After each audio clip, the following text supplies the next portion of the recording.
Hola amigos de YouTube, ¿cómo están? Bueno, en este caso les quiero mostrar cómo hacer una fogata en Minecraft. Bueno chicos, a ver, esperen que va. A ver, fogata. ¿Qué?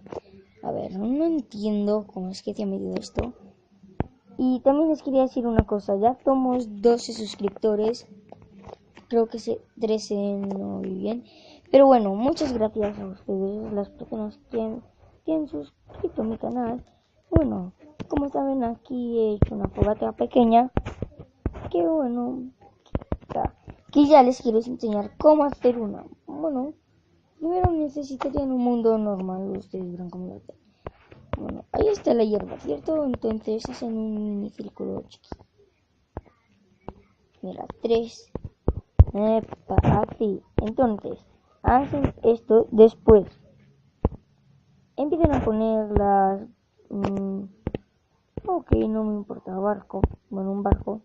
Empiezan a poner los barcos en círculo para que les vaya quedando una forma perfecta. Miren cómo va quedando más o menos.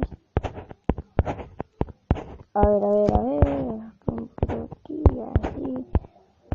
Bueno chicos, entonces solo quería saludar a los Droid, a la Johnny 500 y a todos mis amigos youtubers que se han suscrito a mi canal, como que Gamer, algo así, no me acuerdo el nombre.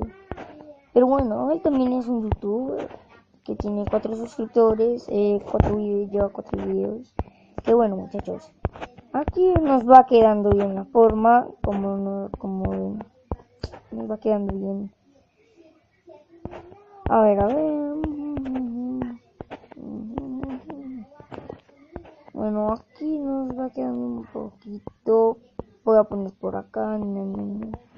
Bueno, no importa, así va a quedar, ¿vale? Entonces cogen un mechero. Y bueno, una vez ya entendido, ya quedaría así.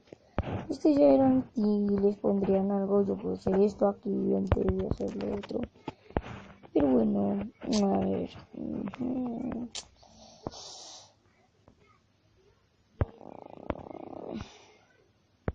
Bueno chicos, ya saben, este es el otro vídeo y para cuando lleguemos a los 20 haré un especial.